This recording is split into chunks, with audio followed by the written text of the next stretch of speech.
Assalamualaikum warahmatullahi wabarakatuh. Perkenalkan, nama saya Nurianti dengan NIM 20011008. Saya merupakan mahasiswi Sekolah Tinggi Teknologi Industri dan Farmasi Bogor. Di sini saya akan membahas mengenai proses pembuatan keju. Pertama yaitu ada definisi dari keju.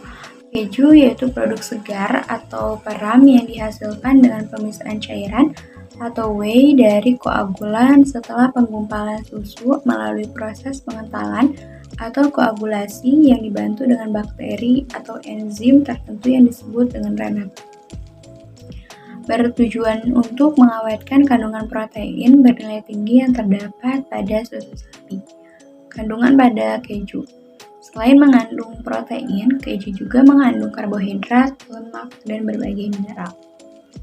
Di sini ada pendahuluan yaitu pertama yaitu susu sapi murni, lalu dilakukan pasteurisasi. Pasteurisasi di sini berguna untuk mematikan mikroorganisme, patogen atau mikroorganisme yang tidak diinginkan yang dapat mengganggu proses pembuatan keju.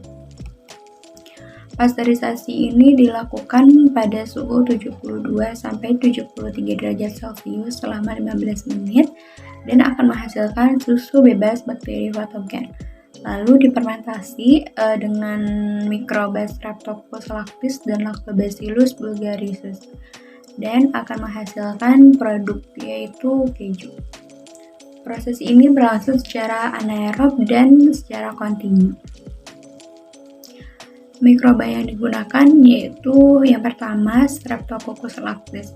Streptococcus lactis yaitu salah satu bakteri yang terlibat dalam fermentasi makanan. Bakteri ini bahkan terlibat pada fermentasi yogurt dan keju. Dengan bahan baku dari susu. Pada pembuatan keju, bakteri ini berperan sebagai pembentukan asam laktat.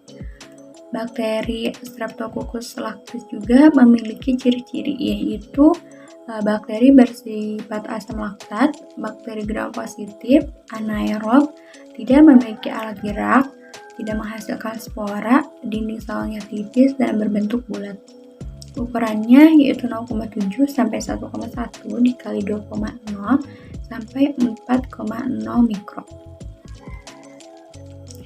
Bakteri yang kedua yaitu Lactobacillus bulgarius memiliki ciri-ciri yaitu bakteri asam laktat, tidak membentuk spora, tidak bergerak, dan mikroorganismenya acidofilik, memiliki ukuran 6 mikro. Peranan mikroba pada pembuatan keju. Keju dibuat dari aktivitas bakteri Lactobacillus bulgarius. Bakteri ini dipilih karena Streptococcus lactis asam susu yang dihasilkan hanya 1%. Sedangkan untuk Lactobacillus bulgarius ini 4%. Maka Lactobacillus itu lebih toleran terhadap asam daripada Streptococcus. Bakteri ini memulai fermentasi laktosa menjadi asam laktat dan menghilangkan oksigen. Protein susu akan terurai oleh enzim proteolitik dan pH akan menurun menjadi 4,5. Keasaman yang dihasilkan saat fermentasi laktosa menjadi asam laktat dapat mempercepat penggumpalan kasein, mencegah timbulnya mikroorganisme yang tidak diinginkan. Penggumpalan kasein disempurnakan dengan penambahan enzim proteolitik atau papain yang menguraikan protein susu. Di sini ada persiapan bahan baku yang harus disiapkan yaitu pertama ada susu sapi, yang kedua yaitu garam. Garam ini yaitu memiliki sifat menghambat perkembangan dan pertumbuhan bakteri, di mana garam menghilangkan air sehingga dapat membunuh bakteri. Selain itu, garam juga dapat memberikan rasa. Yang ketiga yaitu kalsium klorida, yang keempat ada mikroba yang digunakan yaitu Streptococcus lactis, dan yang kelima yaitu ada Lactobacillus bulgarius, dan yang terakhir yaitu renin sapi. Renin itu merupakan suatu enzim protease yang bertujuan untuk penggumpalan kasein pada proses pembuatan keju. Peranan renin yaitu pertama pengerasan susu bekerja pada suhu 20 sampai 40 derajat Celcius, dan renin mulai bereaksi dengan kasein untuk pengerasan susu. Menurut teori lock and key, renin itu akan bertemu dengan kasein apabila pertama renin memecah kasein pada membentuk pasca kasein. Kedua, penambahan kalsium pada pasca kasein, terbentuklah kalsium parakaseinat. Kemudian parakaseinat kalsium berikatan dengan air dan lemak susu mengakibatkan mengerasnya susu. Persiapan mikroorganisme yaitu yang pertama melakukan pembuatan media susu cair skim. Bahan-bahan yang diperlukan yaitu 5 gram susu krim ditambahkan dengan 50 ml Aquades, lalu dicampurkan dan dipanaskan di dalam panci pada suhu 85 derajat Celcius. Yang kedua yaitu pembuatan media agar peptonase glukosa atau PYG, yaitu bahan-bahan yang diperlukan yaitu 0,25 gram pepton, 0,05 gram glukosa, 0,125 yeast extract, 0,9 agar bakto, dan 50 ml Aquades. Dari semua bahan itu dicampurkan dan dididihkan pada panci. Tak lupa juga untuk diaduk. Persiapan mikroorganisme selanjutnya yaitu pembuatan media susu cair skim. Yaitu bahan yang diperlukan yaitu 10 ml susu cair skim yang telah dipasteurisasi lalu dimasukkan ke tiap tabung Erlenmeyer, di mana satu tabung Erlenmeyer itu dimasukkan 1 oz mikroba Lactobacillus bulgarissus dan 1 tabung Erlenmeyer satunya lagi ditambahkan 1 oz mikroba Streptococcus lactis. Lalu kultur itu diinkubasi selama 24 jam dan disimpan di dalam lemari es. Kultur yang diinkubasi diambil sebanyak 5% dengan perbandingan 2:1 Lactobacillus bulgarissus dan Streptococcus lactis. Di sini ada bagian pembuatan keju. Yang pertama yaitu berasal dari susu sapi, lalu dilakukan pasteurisasi. Setelah dilakukan pasteurisasi yaitu pengasaman atau fermentasi dengan bakteri atau asam. Lalu pembentukan dadih yaitu dengan adanya rennet. Nah, setelah itu yaitu pengolahan dadih, penambahan garam dan air dadih.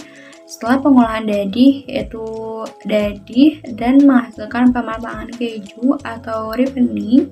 Setelah pematangan keju atau ripening itu akan menghasilkan produk yaitu keju. Di sini ada proses pembuatan dari keju yaitu ada 6. Yang pertama pasteurisasi. Pasteurisasi di sini yaitu pasteurisasi susu berguna untuk mematikan mikroorganisme patogen atau yang tidak diinginkan yang dapat mengganggu proses pembuatan keju. Pasteurisasi dilakukan 3 kali selama 24 jam atau 3 hari pada suhu 60 sampai 80 derajat Celcius selama 15 sampai 20 menit. Yang kedua yaitu pengasaman. Selanjutnya ditambahkan starter yaitu bakteri asam laktat yang digunakan untuk proses penggumpalan susu. Starter bakteri asam laktat yang umum digunakan dalam pembuatan keju biasanya yaitu Streptococcus lactis, Streptococcus thermophilus, Lactobacillus bulgarissus, dan Lactobacillus plantarum. Tetapi starter bakteri asam laktat yang digunakan pada pembuatan keju ini yaitu Streptococcus lactis dan Lactobacillus bulgarissus.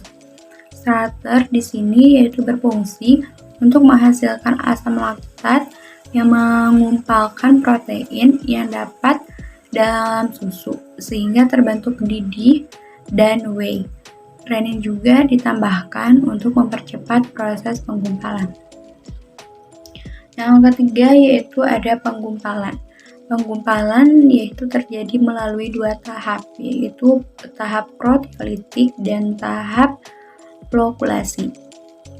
Tahap proteolitik yaitu ketika misel kasein didestabilisasi oleh renin asam laktat yang dihasilkan oleh bakteri laktat melalui hidrolisis K-kasein hingga menghasilkan misel para K-kasein dan glikomakropeptida.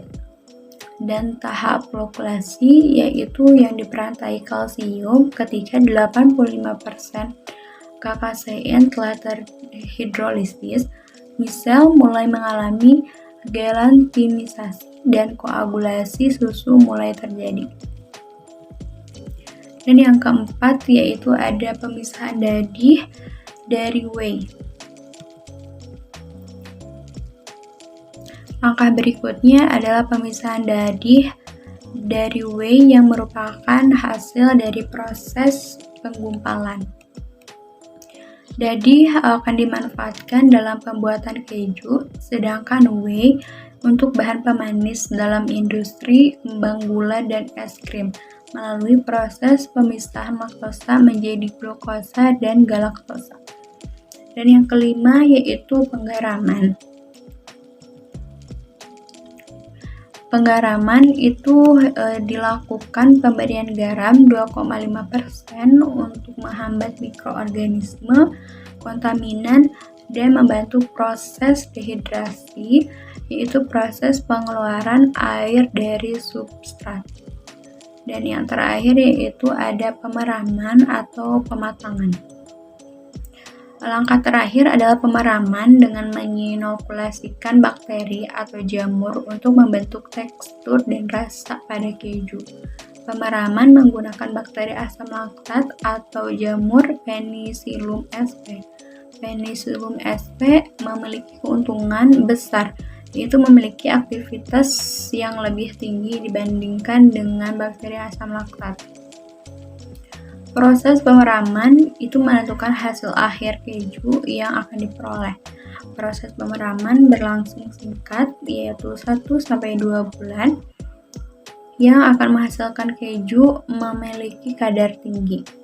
Tetapi jika berlangsung lama hingga 1 bulan, maka keju akan diperoleh termasuk pada golongan keju keras atau hard cheese.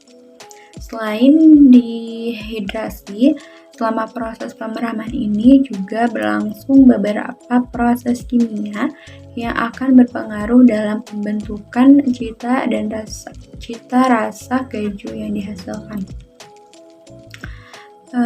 Baik, mungkin itulah penjelasan mengenai proses pembuatan keju dari saya. Terima kasih. Wassalamualaikum warahmatullahi wabarakatuh.